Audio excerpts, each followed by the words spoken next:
I'd like to call to order the October 20th, 2010 Planning and Zoning Commission. Will you join me in the Pledge of Allegiance? I pledge allegiance to the flag of the United States of America and to the republic for which it stands, one nation, under God, indivisible, with liberty and justice for all.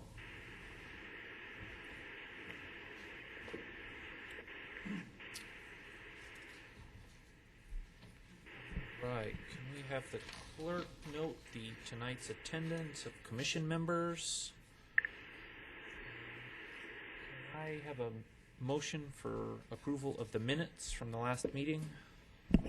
So moved. All those in favor, please say aye. Aye. Opposed? The ayes have it. The minutes of last month's meeting are approved. Public comments, if there's anything that anyone would like to speak to the commission that is not on tonight's agenda, please do so now. Otherwise, Karen, I think you wanted to mention something about the radio tower. Thank you, Mr. Vice Chairman. This is regarding 7C, the RWC radio tower. Since we scheduled this hearing, we've identified one item that needs a little further clarification. So we'd like to request a continuance to your November 17th meeting, and we will defer our staff presentation until then.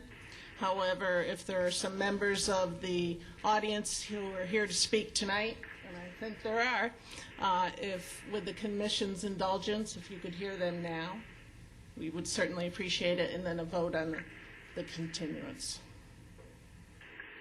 Thank you. Although keep in mind that you will have another opportunity next month, so please limit your comments, especially if you can attend next month's meeting.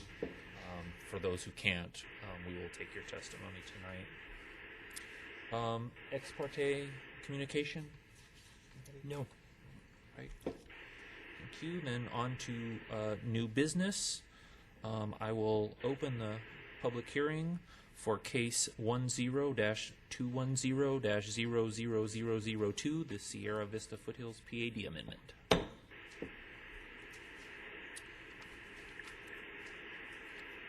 Katie.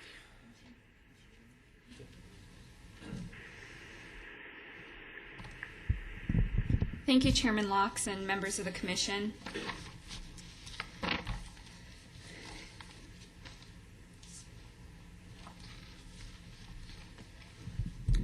Thank you. On January 11th, 2010, the City Council approved Ordinance 10-1204, which approved the Sierra Vista Foothills final PAD. The Commission saw this case, I believe, in December of 2009. This is an area that was formerly BLM land that's surrounded by Estrella, and the Estrella Mountain Regional Park, you can see here, is to the east. This property was zoned for 1,219 units and was zoned final PAD. After it was zoned by council, it came to the attention of the applicant that the ALTA survey that was conducted and turned in with the application was actually incorrect, and there was two parcels totaling 7.4 acres, which were not owned by the applicant, which is Estrella 282 Investors. And those 7.4 acres is a little L-shaped at the north portion of this PAD right here. So the applicant contacted the city and worked together, and they have now submitted an amendment so that we can remove those 7.4 acres from the PAD, revert the 7.4 acres back to what their original zoning was, which is Estrella Phase 2 final PAD. Those acreages are owned by Newland Communities and planned for Estrella. The original development plan, as I said, allowed for 1,219 units and is right here, and you can see the difference in that L-shaped piece being removed. And the total dwelling units is now 1,191. The circulation plan was changed slightly to remove that piece, but no other significant changes have been proposed to the PAD. No changes in the development regulations. The only change in the PAD is related to removing the 7.4 acres. The stipulations that are contained in the staff report are the original stipulations that were part of the ordinance 10-1204. Chairman Gelzer did point out to staff that stipulation 18 does have a typo. It includes the original dwelling unit count, and so staff would ask that commission approve these stipulations, with stipulation 18 being changed to 1,191 dwellings to reflect the new dwelling unit count. With that, I will conclude my presentation. Staff does recommend that commission recommend to council approving the change of the 7.4 acres to the Estrella final PAD, which would be subject to the original stipulations in Ordinance 88-257, and that the Sierra Vista Foothills amendment to the final PAD be approved with the stipulations of the original PAD with the one noted change. And I can take any questions, and the applicant is also here available for questions. Does anybody have any questions for staff?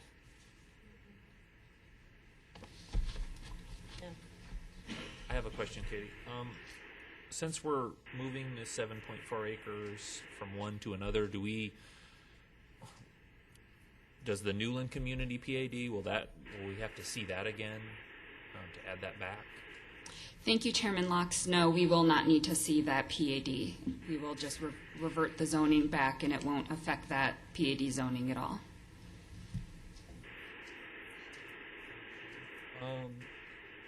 Gary, do you have any questions? The one question I had, Sean, is concerning will Newland be coming back with a revised PAD also sometime in the future, and when would we expect that? Thank you, Chairman Gelzer. As I said, that there will not be a PAD forthcoming because of this amendment. We didn't know we were changing the zoning for that piece, so we didn't make any changes to that PAD when we did this zoning. I suspect Newland will be coming forth in the future with PAD amendments to these areas, but as I understand, those are planned in the future, and we don't know of any near-term plans in changing their PADs or bringing forth any amendments. Okay, thank you. Right. Thank you, Katie. Okay. Does anyone have any questions for the applicant, or does the applicant want to have anything to add? All right. Would anyone from the public like to discuss this? All right. Then I will close the public hearing and call for commission action. Mr. Chairman, move to approve case number 10-210-00002 with the change in stipulation number 18 to reflect 1,191 units as opposed to the 1,219 units. I have a motion from Commissioner Second. Schlosser and a second from Commissioner Williams. All those in favor? Aye. Aye. Aye. Opposed? All right, the ayes have it. You have recommended. Sean, I voted as an aye to approve this. Thank you, Gary. All right, well, you have approved recommendation of this case to council.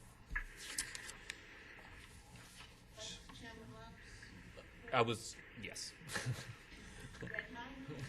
Thank you. We're going to go ahead and move on to the to see the regional wireless radio tower case, so we can dispense with that for the folks here. So I will open the public hearing for case 10-350-0000005, the aforementioned regional wireless coordination radio tower special use. Staff has already mentioned that they will hold off on their presentation until next month, and I understand that there are members of the public here to speak, and I believe, Mr. Gilbert, your presentation is loaded and ready. Lauded is an interesting appellation there. For your record, my name is Paul Gilbert, 4800 North Scottsdale Road. I'm here on behalf of Newland. I'm very cognizant of the fact this case is going to be continued. In fact, we support the continuance. We think it's necessary. The only reason I'm presenting, Mr. Chairman, Vice Chairman, is that we think there's some very important questions that need to be answered, and we're going to put some issues on the record tonight that we think need to be addressed, and hopefully, as we reason together, we can be prepared to address these at the hearing on November the 17th. I also have some very good news for you this evening. Mike Curley has given me some of his time tonight, so even though we're both paid by the word, he's allowed me to speak somewhat for him. It's very presumptuous on my part, but you get a shortened presentation from him by giving me just a pinch longer. Let me just highlight what the concerns we're facing this evening. As you are aware, Newland has a record here, and I think an impeccable record, of putting forth a development that is of the highest quality. We've tried to upgrade our development here in every way possible. And this 250-foot tower really hit us between the eyes. We're not happy with it. We think it derogates from some of the quality we've been trying to establish in our community. We're not opposed to public safety, and in fact, we're interested in a compromise. We're not here taking the position, nor will we on November 17th, that you don't need a radio tower. We have gone on record and reiterate that record again tonight, that we will support 120 feet. We believe, and we're not thrilled about that, but we'll go along with that. We won't squawk, and we believe that's consistent with the research the city of Goodyear has done and is consistent with the documents we've actually received from the city. Some important issues, and presumably this may be one of the reasons why the hearing was continued this evening, is that we deeded this property to Goodyear, and that deed has a restriction in it. And that deed says, I've got the restriction there, the applicable language for you to look at. It says that the only use that can be made of this property is for a wastewater treatment plant. So there's a restriction that doesn't allow the tower that's proposed. We want to talk just briefly about other efforts we've had in dealing with this piece of property. We spent a considerable sum of money to bury the treatment facility 8 feet into the ground, so that, as this photograph shows, so that it would not be seen. And we did this, frankly, in cooperation with and at the urging of Goodyear, and now we're being hit with a 250-foot tower. We submit that this is incongruous with the previous action taken by the city to minimize the visual effects of what is going on at this location. Importantly, we received on August 31st a letter from the deputy city manager dealing with this issue. Now, we want to focus on two important quotes in that report that we were given. The first is, and they're both summarized here, I'll summarize the first one just very briefly. It says that while initial plans were for a 250-foot tower, they have come to the conclusion that their needs can be met and the risks minimized by lowering that tower to 120 feet. Now I want to read the second one. It says initial plans called for a 250-foot antenna to be constructed on that site. Realizing this would cause issues with the residents and developers, we went back to Motorola and had them find a way to cut the height of that tower to something more reasonable. I think the fact that they say to something more reasonable presupposes that 250 feet is not reasonable. And then they go on to say, after re-engineering the entire connectivity plan for the site, they were able to present us with a feasible option for a 120-foot tower on that site. In this wonderful last sentence, this option provides us with acceptable levels of coverage, a reliable and secure antenna site, and at a cost that is manageable by the city. With that conclusion, one must ask, why do we need a tower of 250 feet? This makes very clear that this solution works at 120, both from a risk management point of view and from a cost point of view. Now remember, that's not our document. That's the document the city sent us summarizing their results in working with Motorola. So now we question why we have a 250-foot high antenna site. We've been given the explanation for that is that it's a question of cost. Now, I'm not the sharpest tool in the shed, but I've been in the shed for a lot of years, and I've probably handled 50 or more sites of this nature in my career. If I were to come to you and say, I need a site in height that is double the height that is normally used for these antenna sites, and by the way, I need that because I'm going to save some costs, I think you would not allow me to use that as a justification for doubling the height of the tower. I submit that it's not a justification here, and consistent with the finding of the report we were sent, it is a cost that is manageable if the tower is reduced to 120 feet. A couple of other quick comments, and then we'll wrap it up. We have looked at some other sites that have antennas of this height. We'd like to show you a couple of examples. Here's one that's admittedly 282 feet tall, so that's more, 30 feet more than ours would be, but you can see that has quite an impact.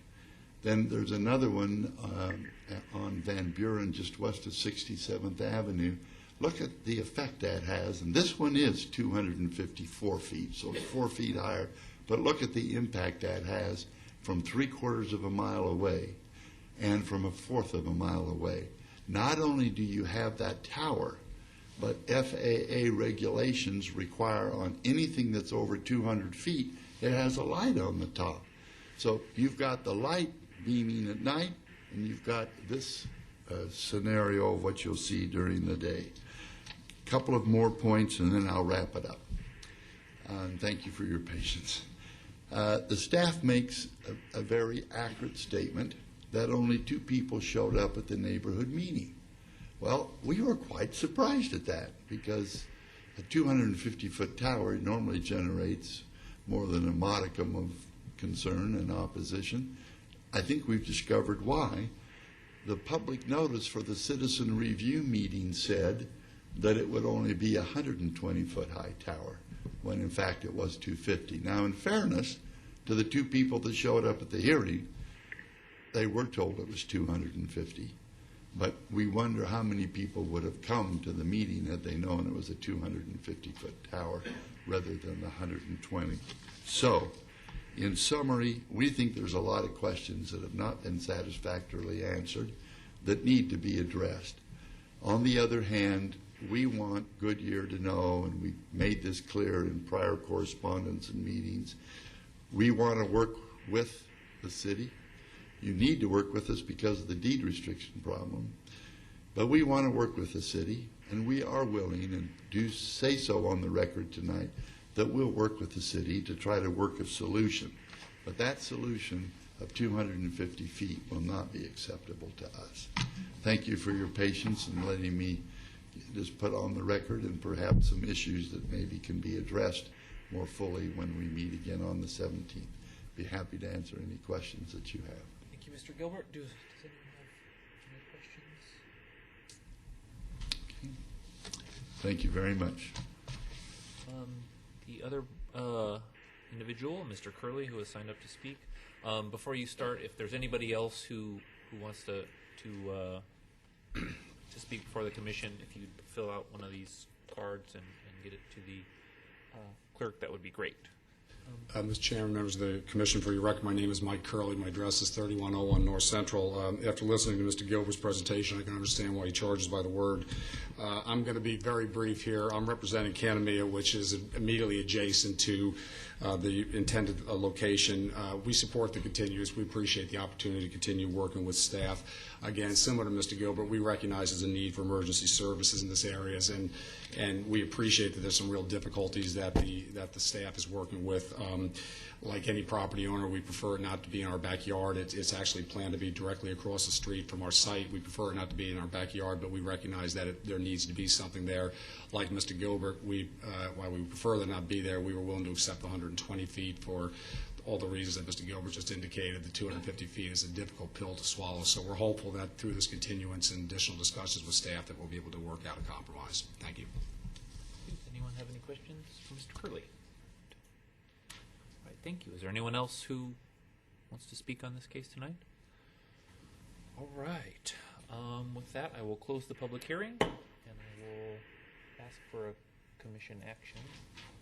I make a motion that we continue case 10-350-00005 until November 17th commission meeting. Second. All right, I've got a motion and a second. All those in favor? Say Aye. Aye. Opposed? All right. You have continued this case Sean, until... Commissioner Gelser votes aye on Okay. the continuance.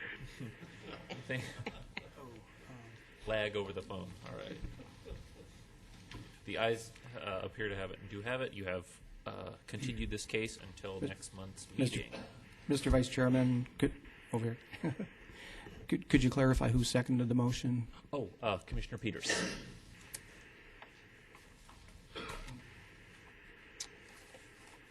Okay, I'm going to open the public hearing for the next case, which is case 10-350-00004, the AT&T Wireless Communication Facility. Mr. Correccia.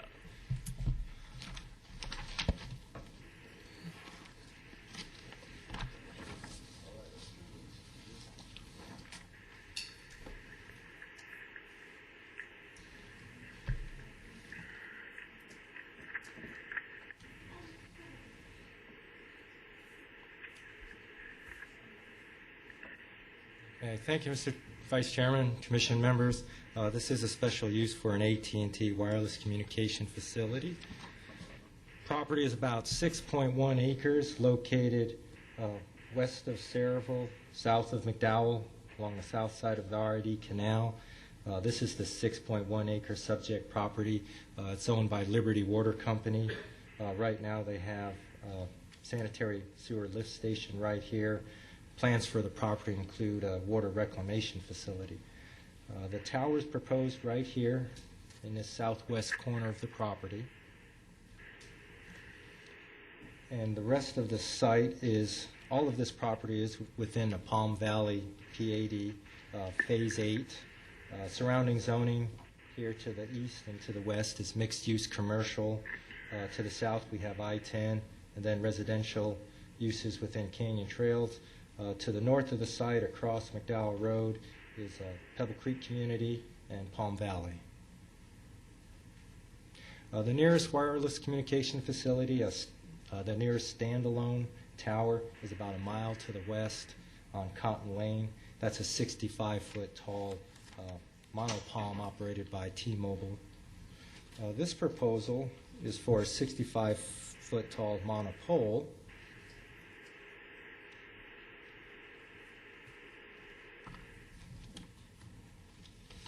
Which would offer capability for several other service providers to co-locate on that pole. However, as you've probably noticed with stipulation number 2, staff is recommending that instead of a monopole, that a stealth technology be used, and we're recommending a monopalm in this location, similar to the tower that's to the west with that existing monopalm. With this request, the applicant is also requesting setback deviations. 65 feet would be the setback for this tower, but right now they're requesting 19.8 feet from the north, 30.9 feet from the west, and 15 feet, a little over 15 feet from the south property line. This is to give Liberty Water enough room to accommodate their future water reclamation facility. Mr. Vice Chairman, Commission members, as stipulated, staff is recommending approval of this request. We do find it would be compatible with the surrounding area, and not adversely affect surrounding persons or properties. We also find it would be conformance with our general plan. As such, we are recommending approval subject to the 6 stipulations in the staff report. That concludes my presentation. Staff and applicant are available for questions. Have questions for staff? I don't know if it's a question or a comment. Go ahead. So they want a monopalm, not a monopole. What is this a monopole or a monopalm? Mr. Vice Chairman, Commission members, the applicant would like a monopole. Staff is recommending a stealth palm. Thank you. Well, my comment is somewhat the same. I have no problem with the monopalm. Speaking both as somebody from Pebble Creek and a commissioner, the ones on the north side of Pebble Creek, I think we encouraged them to build monopalms, and they did that. And I think others in the area are monopalms. And I think in fairness to the earlier approvals where we encouraged them to go to monopalms, and they did, I have no problem with the monopalm, and I have a problem with the monopole. Thank you. I guess point of clarification, does the applicant, you didn't say whether they were opposed to doing a monopalm, that their application shows monopole, but are they opposed to what staff's recommending? Mr. Vice Chair, Commission members, I do know through the review process, the applicant would prefer a monopole. Based on my comments that are on the record from last month's meeting, I'm in favor of monopalm. I concur with Commissioner Slaughter. Mr. Chairman, I concur with all the commission members. This is a completely different location from the one we discussed last time, where it's more of an industrial area, and this is more of a residential area, and I think a monopalm is more appropriate, so I support that stipulation. Right. The applicant like to give a presentation or discuss the case? Have anything to add? Not yet. I was asking the applicant. No. You're then fine with the monopalm. Open to the idea. The only challenge is that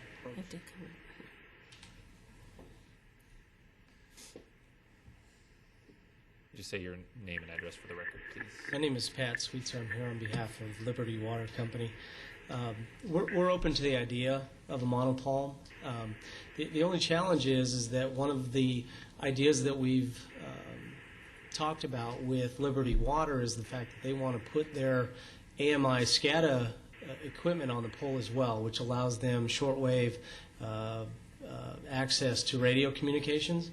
And we understand that while the monopalm works for us aesthetically, that once you add another piece of equipment to it, it starts looking less like a palm than originally planned. Now, what they're calling for is essentially a 4-foot tall whip antenna that would be sort of flush mounted to the side of the pole.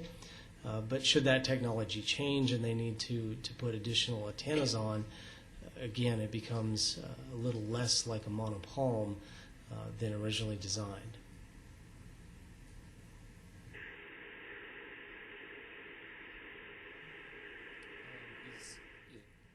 Steve, I don't know if you can answer this. I mean, are there other stealth monopoles other than a palm that could conceivably work here, that could also accommodate not additional carriers per se, but this additional technology? Vice Chair, Commission members, I don't know. I think probably the Palm would be the best stealth technology here. Given the proposed antenna that Liberty would like to use, the whip antenna, we thought that would work with the stealth technology, that it wouldn't compromise the stealth look of the pole that much, that we'd rather have it be the Palm still. If technology changes and such, I guess that's something we would have to consider. The stipulation does allow co-location of additional antenna. Usually we stipulate no co-location. This stipulation would allow it. We're just asking that you would let staff look at it, make sure that it works with the tower still. And so there's really nothing that would not prohibit future co-location of Liberty's equipment. We would just like to take a look at it, and hopefully the technology doesn't require something that would compromise the stealth. What we're hearing from other wireless providers is that the technology is actually working in favor of co-locating on palms, that they have the capability now to provide smaller antennas that they can actually co-locate on an existing monopalm, to where before that's something we wouldn't consider. So hopefully we'll start maybe seeing that in the future as well.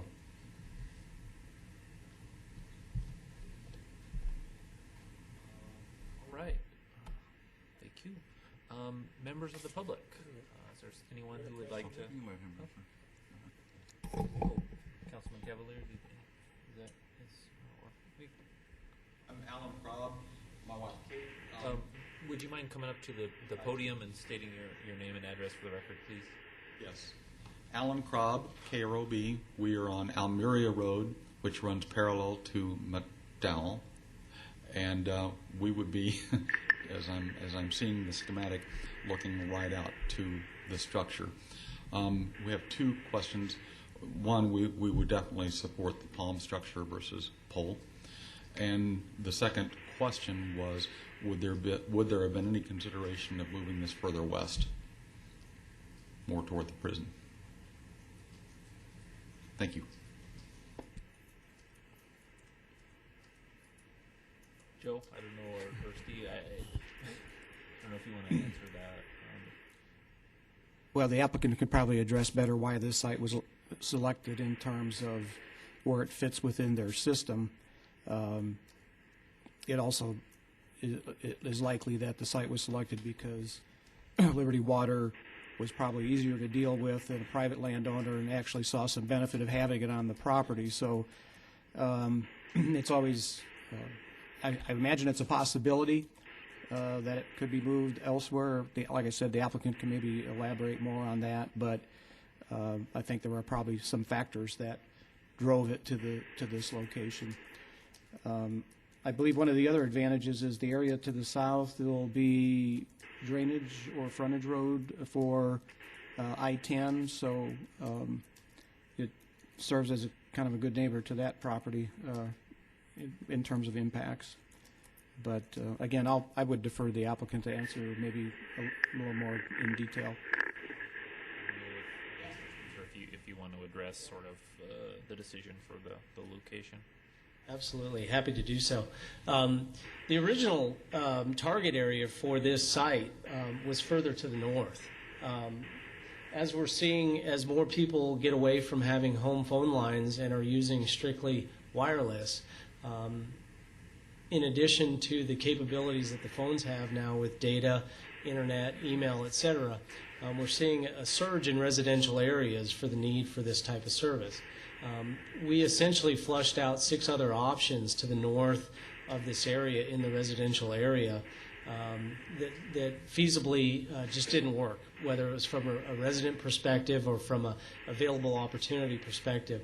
So what we did was we went back to our RF engineers, which are radio frequency engineers, and had them redesign sort of the coverage area that we were looking to cover. And we came up with this parcel, again, for 2 reasons. One, The area to the south is going to be used by ADOT at some point in the future for not only expansion of I-10, but for frontage roads and for drainage. And number two, because we wanted to get far enough away from the residential aesthetically to not produce an impact, but not so far away that we couldn't provide coverage. And so what we're trying to do is definitely target the residential areas to the north, but we will also get some residual coverage along I-10, which, as we all know, is a very highly traveled arterial through town. So that, in a nutshell, is why we've chosen the location that we have.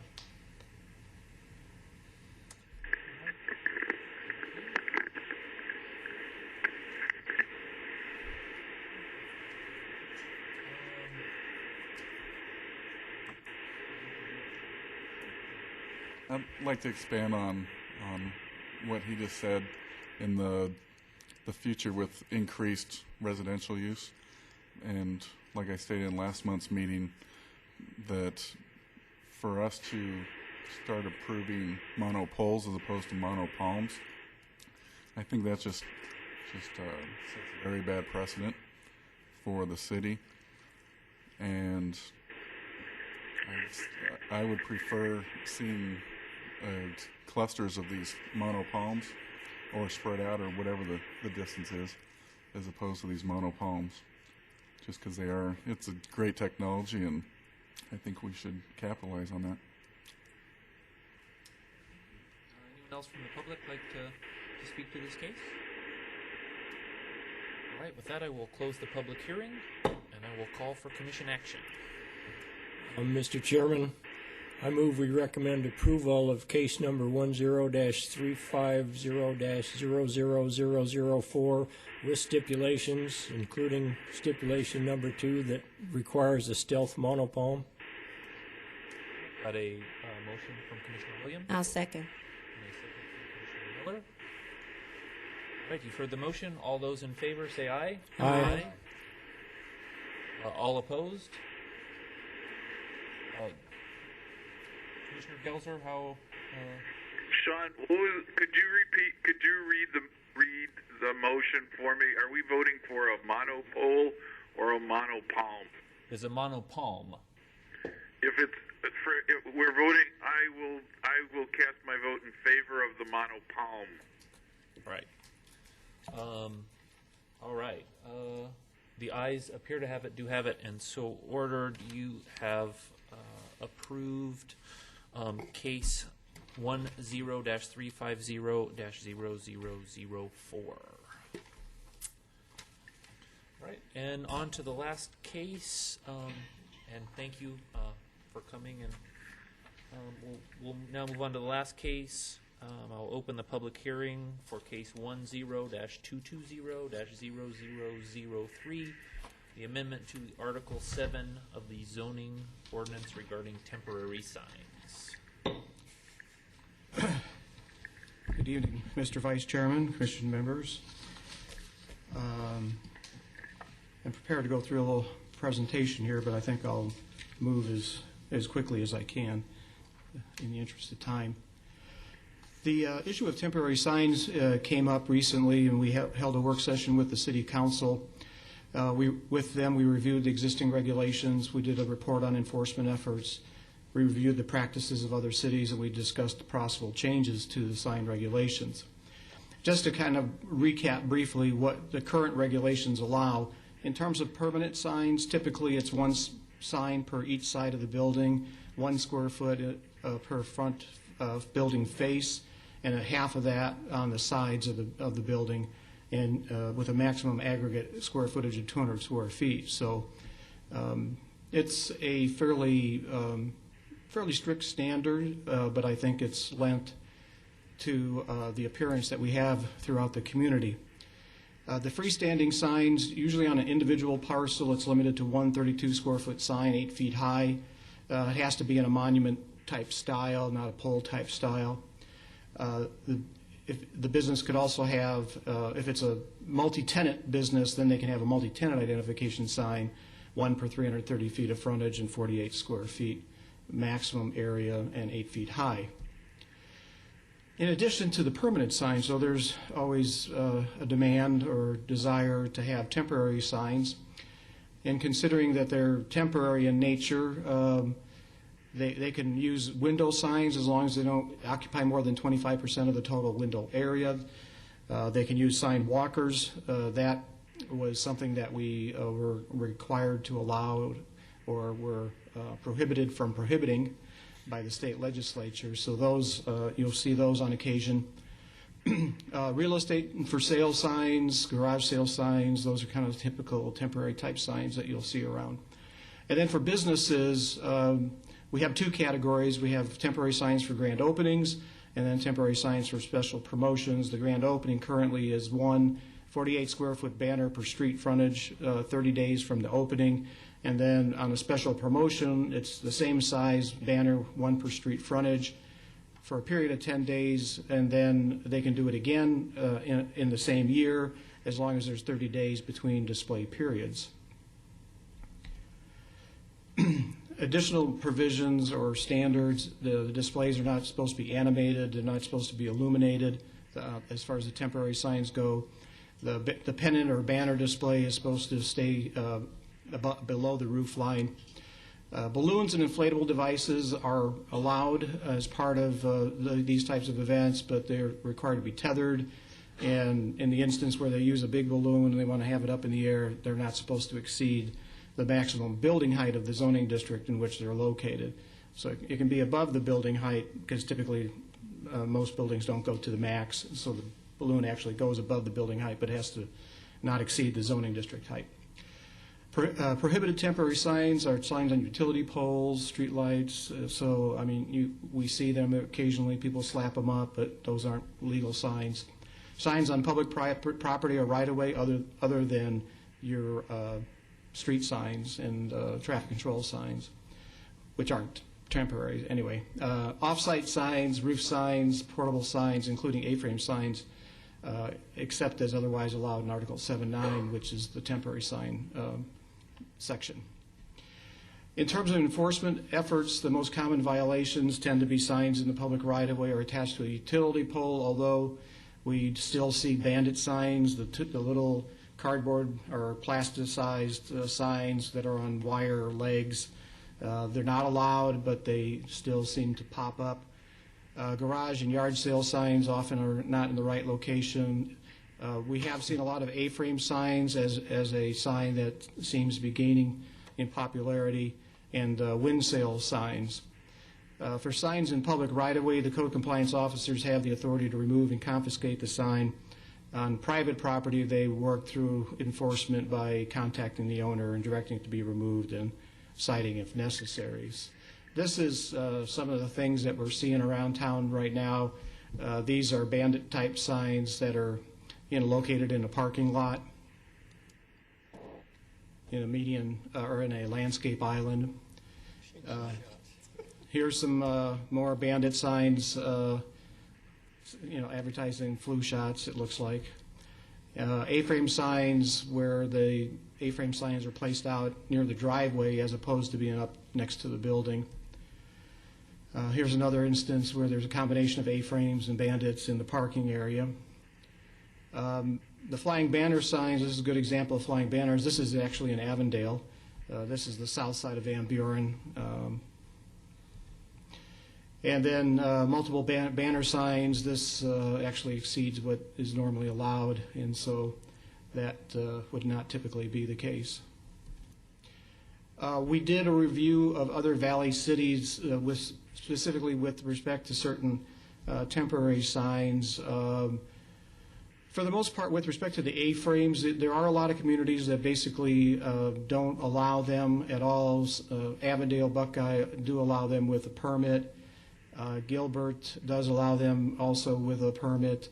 And as you may have read in the staff report, they recently went through some changes in their ordinance, which I briefed you on in there.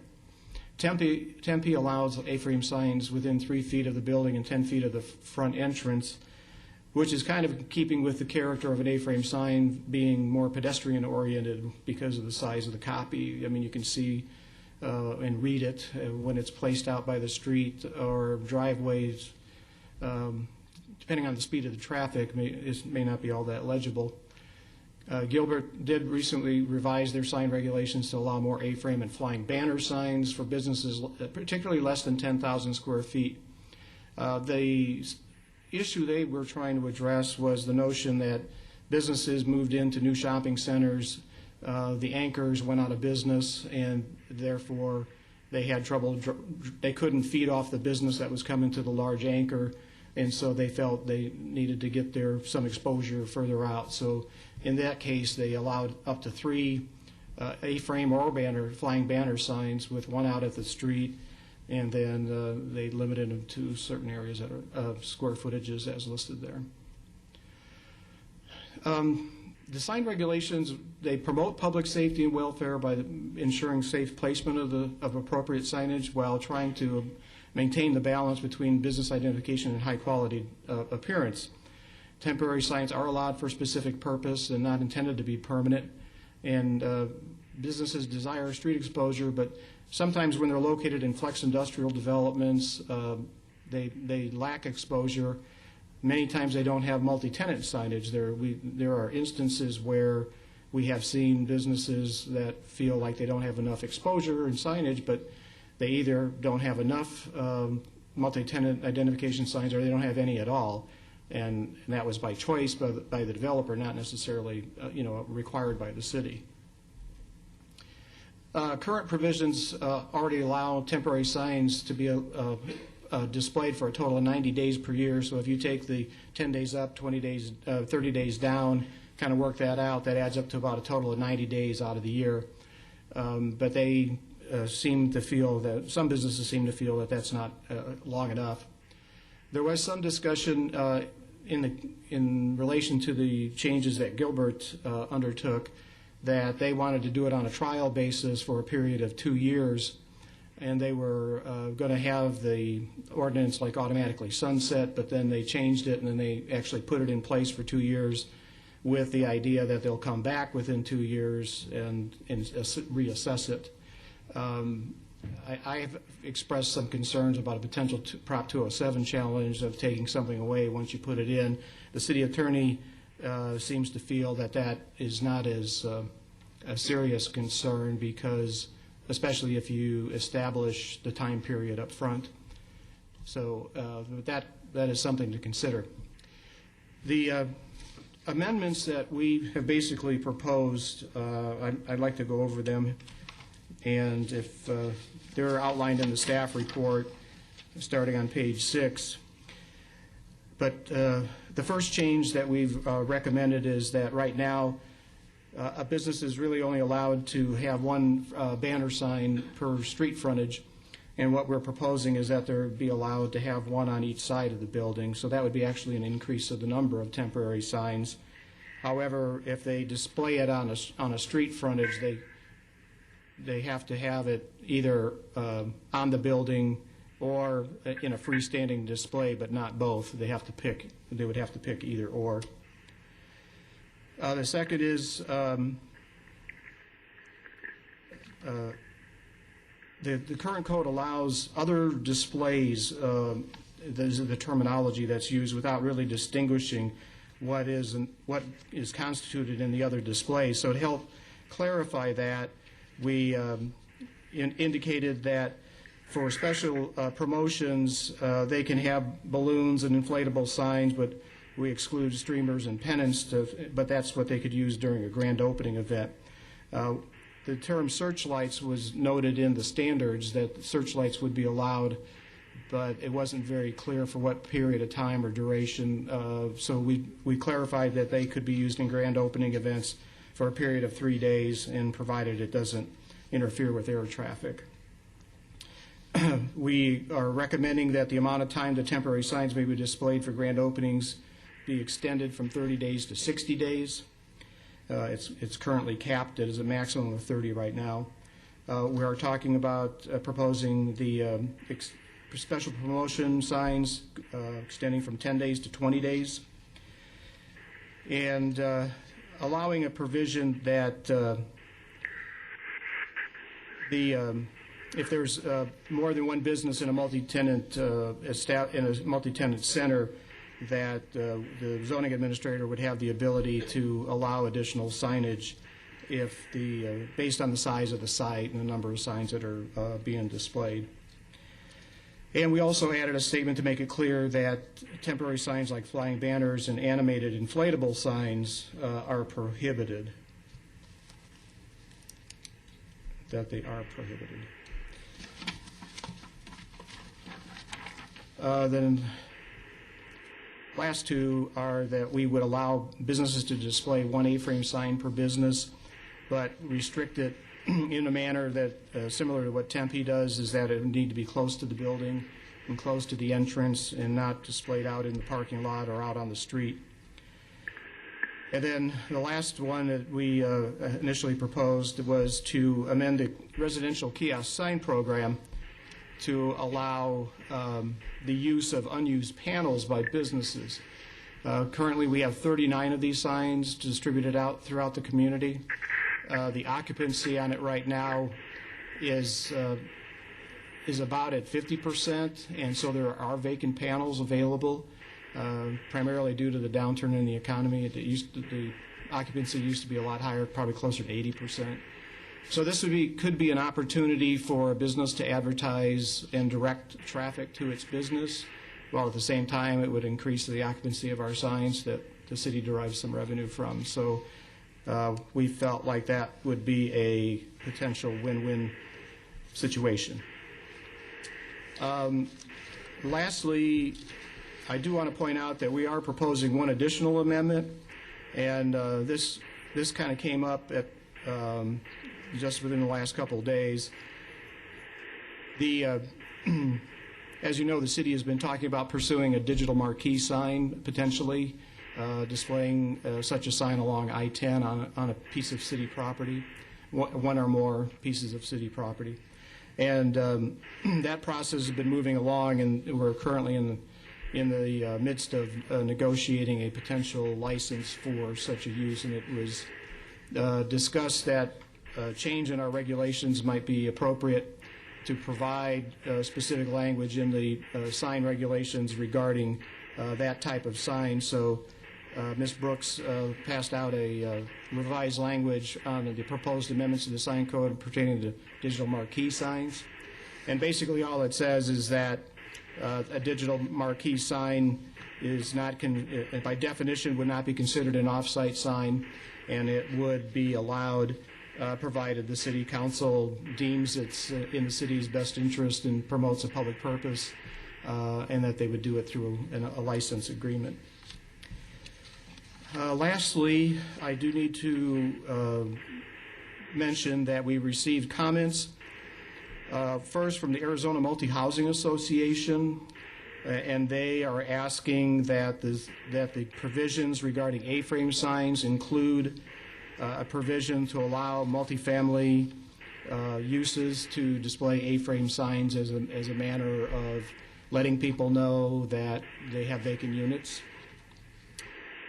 And then we also got a letter, and again, that copy of that was distributed to you, along with a letter from the Home Builders Association of Central Arizona, who has recommended, probably a dozen additional changes to the proposal.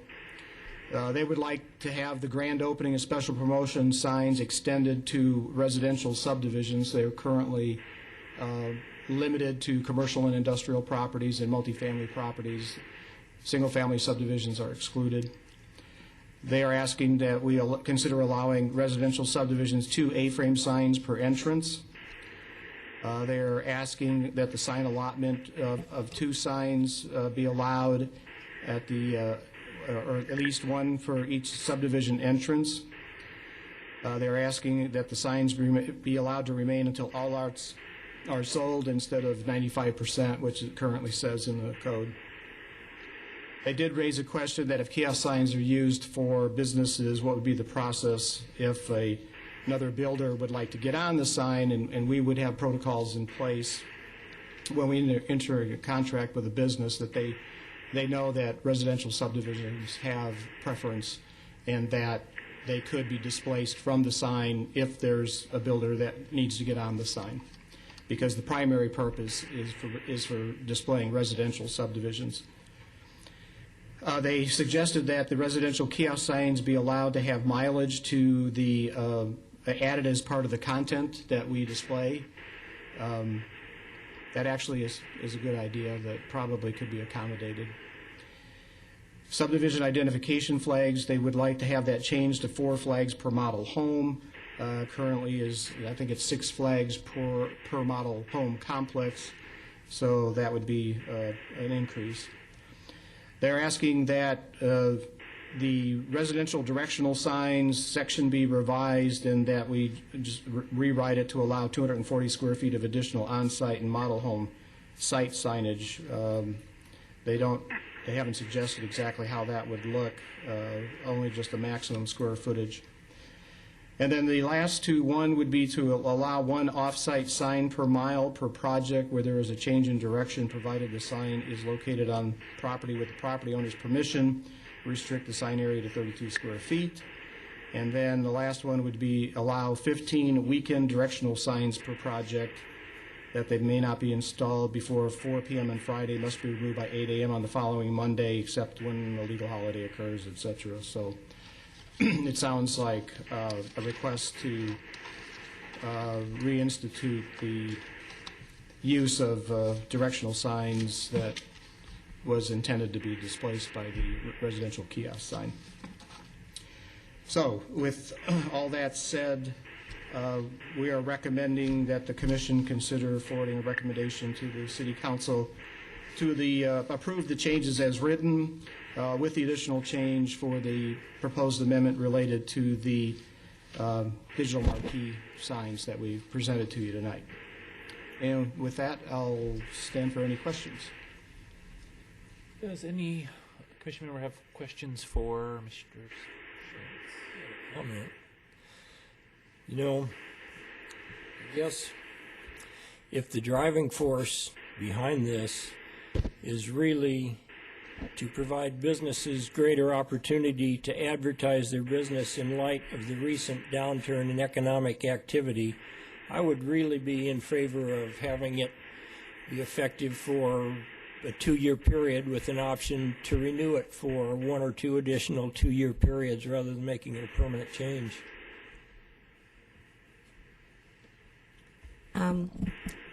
I think we have enough signage. I think it's like overkill. And you brought up, I won't bring up the vendor, but the one with the signs all over the place. Here's my question. Who enforces whether they're doing legal signage or not? Who goes out and enforces this? Vice Chairman Lux and Commissioner Miller, we have code enforcement officers, code compliance officers that go out and monitor things, and they'll go and talk to the businesses. How many?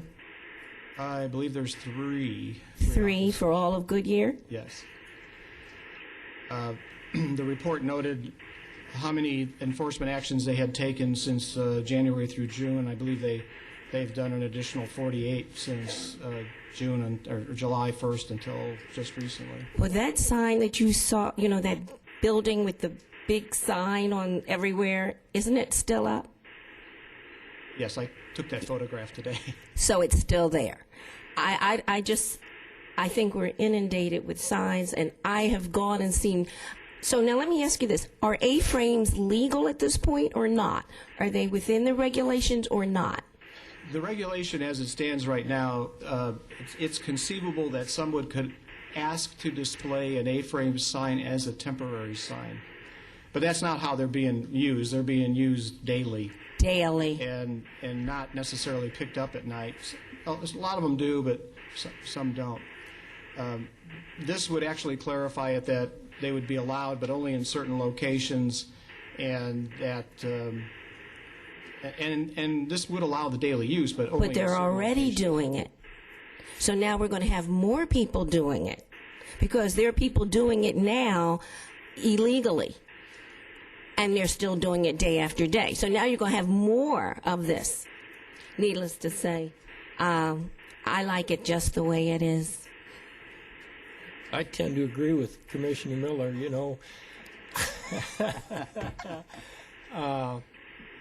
There already are a number of bandit signs, as you described them and pointed out, and I just think easing the restrictions will cause the bandit signs to proliferate. Chairman, I agree to a certain extent that it really sounds like we have an enforcement problem. And I don't know if that's because of resources or whatnot, but regardless of how we change the sign code, I think we're still going to have these bandit signs. I have a couple questions. One, why did we double the amount of days as opposed to 25% increase, 50% increase? I mean, why did it go from 10 to 20 and 30 to 60, or is that just kind of thrown out there? Vice Chairman Lawson, Commissioner Peters, I believe it was based, if I recall correctly, looking at some of the other cities' regulations and trying to pick something that would relax the restrictions some, but not too much.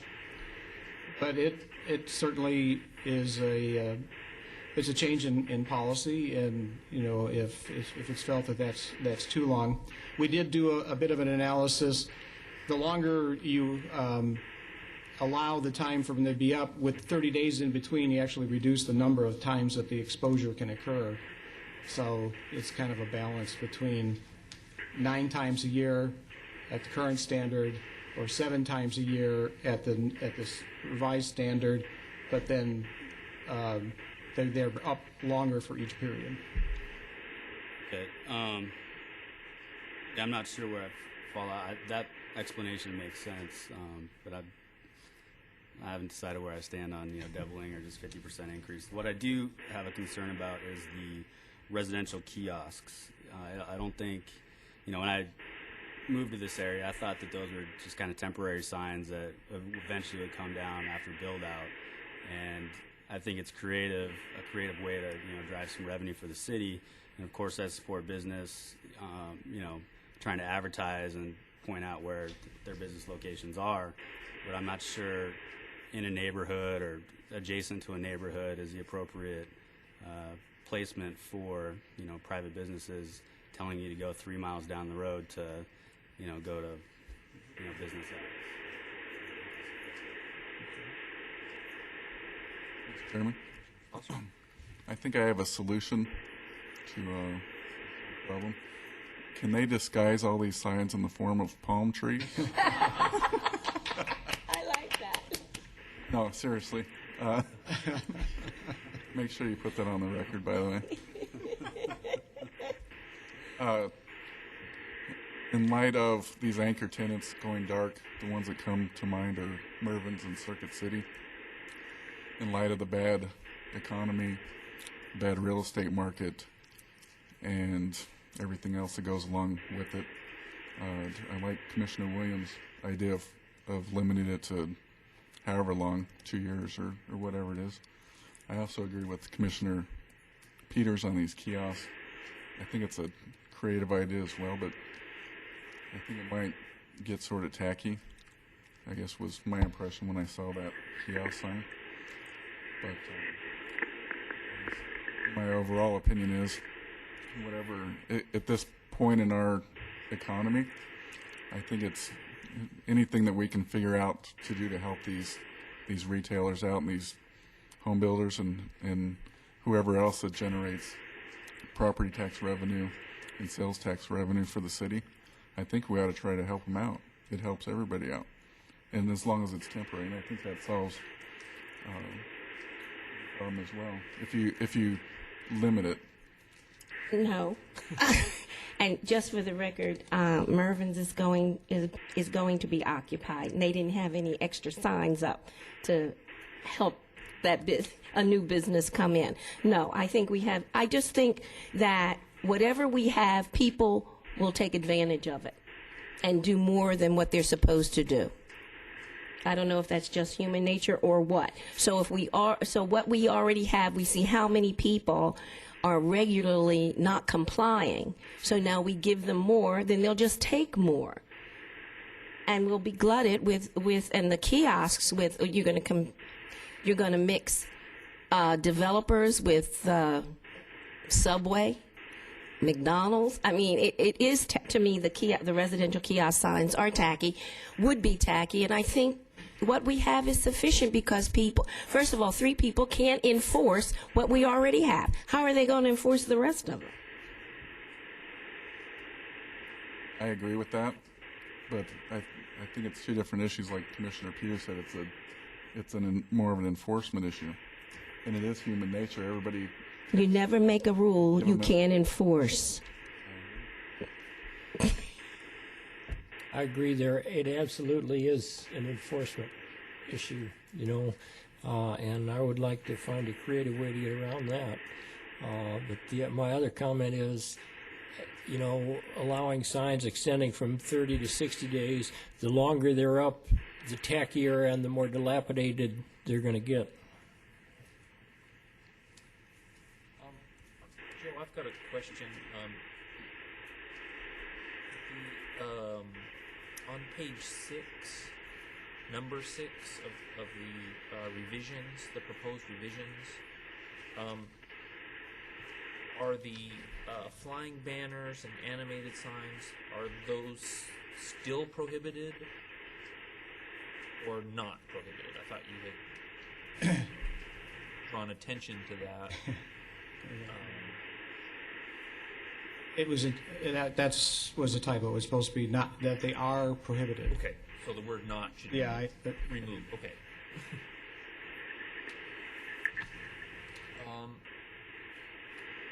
Well, it appears that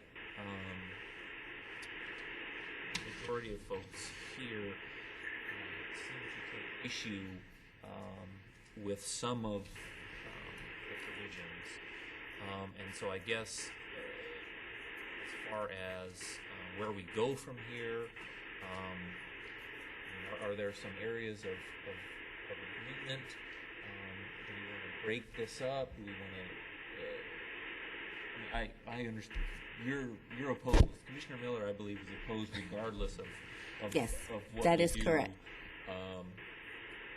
So, but for the rest of the commission, I don't know. Is there some that are that you're amenable to? That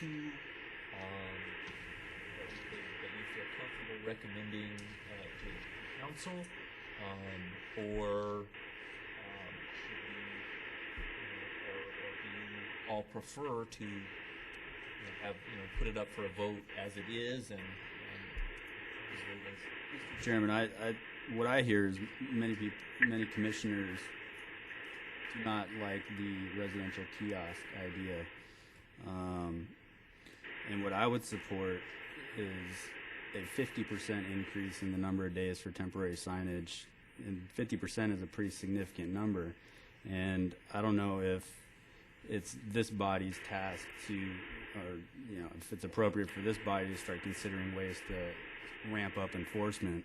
While we're giving more, we should also look at, playing by the rules a little bit more too, and figuring out ways with the resources we have. I understand that, of a way to enforce, more of these wildcat signs. Could we continue it and give commission members opportunities to ride around the neighborhood and see how many are not complying to what we already have? Well, and I can't support it without a 24-month limit. And, it can be 24 months with options for 1 or 2 additional periods.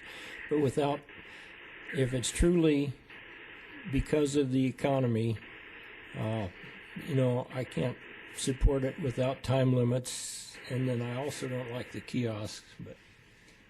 And I agree with the 24-month limit. That struck me during the presentation. Kind of a exploratory period. But I also know how we have a problem with wildcat signs now. 24 months from now, will that problem grow even more if we decide that it just wasn't something that was good for this community? We're going to have even more of an enforcement problem because people are going to be operating under the rules that were in place during this 2-year period. So knowing that, I think a review period may be appropriate. Okay. So from what I am hearing, perhaps, and I don't know if this works, would be that the proposed revisions would remove 8, which would be that's I think the kiosk, is that right? And include a limitation, or put in a time period by which the these revisions would be acceptable. And I don't know if there's consensus on Commissioner Peters' idea about further restricting the number of days. Well, it's significantly increasing. It's just decreasing. Right. I mean, decreasing from the increase is my point. I suppose. I mean, is that kind of where everybody is? I suppose you can discuss where you are, where everyone is on that specific piece. One more point. The digital marquees. I just want to put it out. I support that idea, as long as it's an appropriate area, and I would assume it'd come. Each proposed digital marquee would come through this body and determine if it's a nuisance or an appropriate location. Vice Chairman Laux and Commissioner Peters, the way that it's set up right now is that it would go straight to the City Council. They would make the decision through issuance of a license agreement. But there would be some body that would. Yes. Okay. Yes. And just, if I may add one comment with respect to postponement, the council gave us direction that if we could, to try to develop some changes as quickly as possible and implement them as quickly as possible. So for that reason, I would inform you of that and ask that you move in the direction where you're headed of making a recommendation with maybe some modifications. Thank you.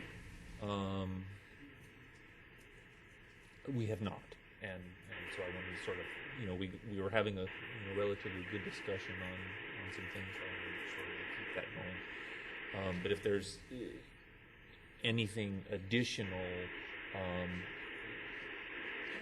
if there isn't anything additional, we can move to the public if the public wants to add anything or testify on the case, and then we can sort of ratchet down to what the specific recommendation from the commission. I wasn't sure. So, is there anyone from the public who wishes to speak on this case? Councilman. I'm Councilman Frank Cavalier from the City of Goodyear. Just one question. No one has addressed the church signs that come up on Saturday night and are supposed to be taken down Sunday night. Sometimes they don't get taken down till Monday, but what about these are temporary signs that are set up on street corners, and would those be included? And what's the commission's feeling on the church signs? I mean, that's something we're going to have to tackle. So I thought I'd just bring it to you and let you play with it first. Thank you. Thank you for bringing us that very delicate issue. Mr. Chairman, they are not specifically addressed in this revision. Technically, by being placed in the right-of-way, they're not legally placed in the right-of-way. It can be a sensitive issue, though, to address more specifically, and I'm not prepared to provide an answer tonight. It appears that is another issue for enforcement, perhaps. Clearly, that hasn't been enforced. All right. So, from what I understand, from what I gather from this, is that the commission preference at this point, for those who may be interested in moving forward with a recommendation, or a positive recommendation. I was positive. Would be, or an affirmative, how about that? Would be to remove number 8 modify number 6 to exclude the word not. So I think we can go with basically what the proposed changes are as drafted in the attachment, with the recommendation that, and if I understood the consensus correctly, that the number of days increase on the special event or special promotion and grand opening signs be limited to 50%, as recommended by Commissioner Peters, that the residential kiosk signs not be used for the display of business entities, and that the adoption of it should include a 24-month limit or re-review of it at that time. The thing about sunsetting, zoning ordinance regulations are a little bit different from state laws that contain sunset provisions. They seem to be able to do that, but they're the state, so they can do what they want. If we amend the ordinance, we would have to go back in and re-amend it to change it back. So I think that we may have a problem doing it without just basically bringing it back anyway. But the commitment would be to bring it back within 24 months for reconsideration. May I ask a question? How many businesses were adversely affected by our regulations? I mean, how many have protested our current regulations? Well, Commissioner Miller, I think it's evidenced by the repeat enforcement issue that we have. Some of the enforcement that was done was done more than once on a given business, and so I mean, it doesn't take much to go through the community and see the businesses that are displaying bandit signs, and those are the ones that, or A-frame signs.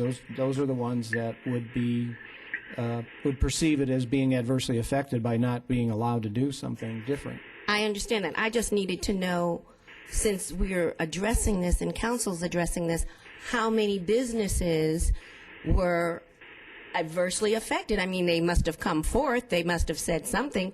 Was it a groundswell of businesses, or was there 3? I don't have a specific number. I just know that the issue was brought forward to staff by the council, and we responded to it. I know the number of contacts that code enforcement has had, and like I said, you can see the businesses that are displaying the types of signs obviously are interested in doing so. We did send it out to our subscriber list. We sent it out to our developer list, and we sent a copy to the Chamber of Commerce. So we did not try to notify every business, obviously. You misunderstand where I was going with this. No, I'm okay. just taking it as an opportunity I understand to tell that, you but if you had 3 complaints, let's just say there were 3 complaints out of the hundreds of vendors who do business in Goodyear. My question is, so why are we changing the current regulations? If we only had 3 or 4 people complain, what's wrong with what we already have? I stick to that again. I mean, we're making changes, but how many people actually didn't like what we already had? Mr. Chairman, I don't know that number. Thank you. Changing gears a little bit with respect to the comments from the home builders and the multifamily association, or multifamily housing association. One of their recommendations is to change to 4 flags per model home, including the parking lot. Change to 4 from what? I tried finding that, and I'm not quite sure where to find it. If it's an increase, I would submit that there's already a significant amount of flags hanging around these model homes, and they're pretty easy to spot, coming from the street. Commissioner Peters, the current standard is 6 per subdivision, and so 4 per model home.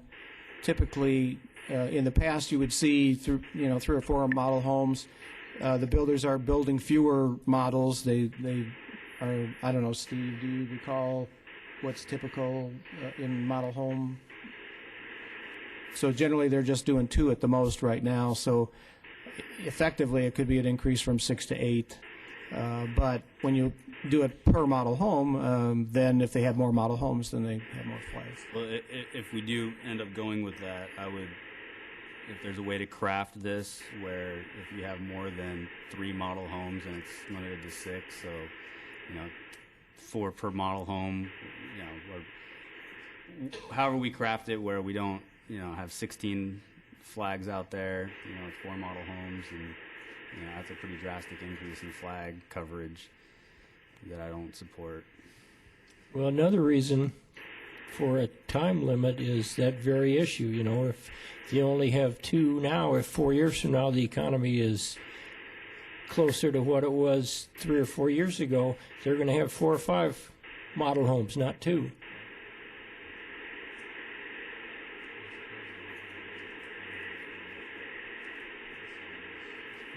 A better position financially, I suppose. I would add the suggestion about adding mileage to the kiosk signs is actually, I think, probably has some merit, because a lot of times you look at a kiosk sign and they pay for the display preparation, so having some indication of the distance is probably a good idea. So. I agree when it comes to the home builders. I don't agree with other folks that as a revenue generating opportunity to advertise their store 5 miles away in the middle of a neighborhood. Right. I'm going to close the public hearing, and I think we all have a consensus on where we were going, a consensus on the issue. And I will call for a commission.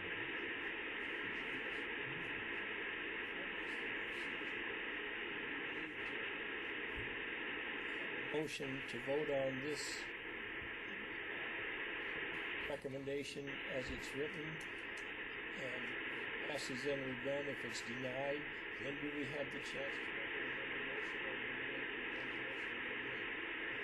to do the amended motion going in? Yeah, I think you can do it that way, and then just unless there's a lot of disagreement on the attachments to it, then you can deal with those by individual amending motions.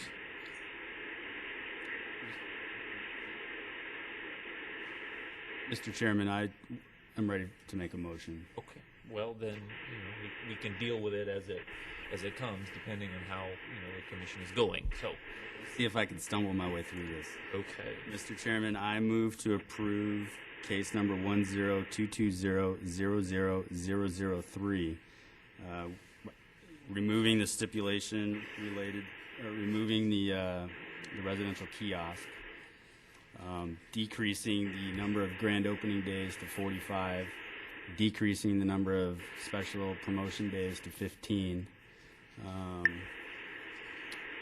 direction to staff to try to figure out a way to ensure that there's not 100 flags going to show up in a subdivision because they start building out more model homes, but still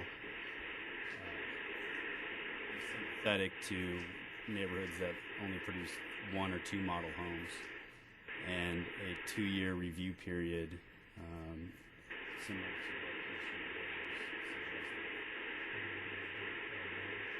and the mileage direction on the kiosks. So the kiosk, for other advertisers other than home builders, but allow for mileage for the home builders. Does the recommendation include the additional language on the digital marquees? Digital marquees. Thank you. Second. Heard the motion, and we've got a second from Commissioner Schlosser. All those in favor? Aye. Say aye. Aye. Could I have one? Just ask a question for clarification on the flags. Like I said, currently it says 6 anywhere in the subdivision, kind of, and then what the home builders proposed was 4 per model home. Would you be more comfortable with just increasing the number to 8, or 4 per model home, not to exceed 8, something like that? That's a good idea. 4 per model home, not to exceed 8. Okay. we'll couch the language in the motion that way. Thank you. All opposed? Me? No. No. Commissioner Gelzer? As a friend of business, the Commissioner Gelzer votes in favor of the proposal. Commissioner Miller, do you wish to explain your... If I haven't explained it already, I think I'm clear.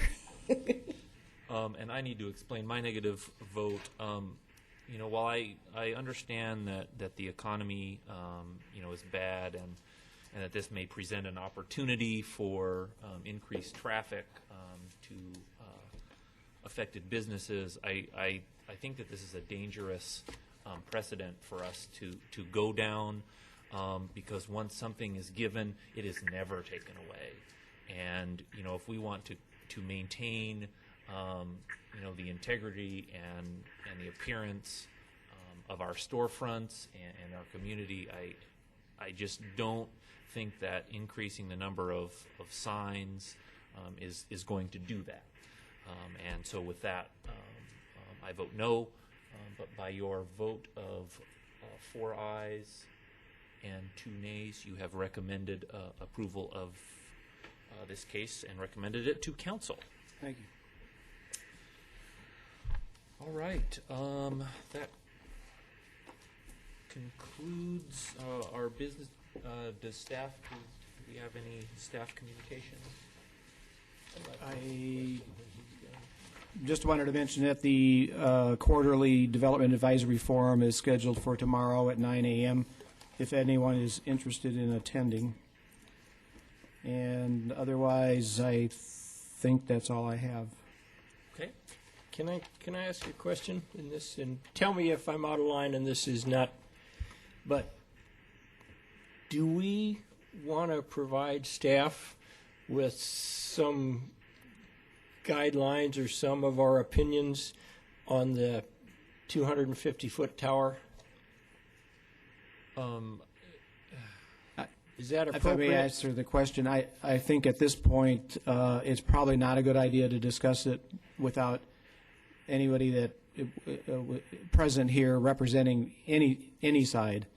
It probably could have been done as part of the public hearing at the time, but I think at this point it would probably not be the best thing to do. Thank you. Right. You know, and I would also, I think I would agree with that, but also suggest if you have some comments to forward them to staff. You know. Yes. Let me email, let me clarify. By all means, if you have comments or suggestions you would like to make to us, we would love to hear them. I didn't mean to cut off the offer just at this point in the meeting. Mr. Chairman, I have a question. Could you brief the commission on what you're doing, if anything, with respect to preparing for the medical marijuana initiative and the zoning related to that in case it passes? Yes. We're aware of the issue. We're aware that it potentially could pass. And the League of Arizona Cities is preparing a draft model ordinance, and we're going to wait for that. The regulations need to be in place by March 1st in order to regulate it through zoning at a local level, and so that would be our target to accomplish that before then. And my comment to that, I would suggest try moving that up a little bit because there is a legitimate case that can be made for first in, and the effective date would be about 30 days after the initiative passes. And so if there's no zoning in place, they can check off the box that says I comply with the current zoning, even though the rules haven't been published yet.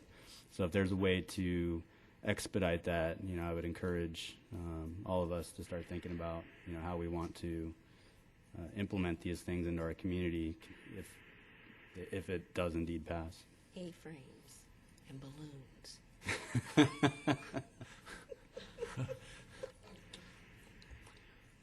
All right. Mr. Chairman, I move we adjourn. Second. Sean. commission. Yes, Gary? He hung up. Say good night. I Okay. With that, we're adjourned.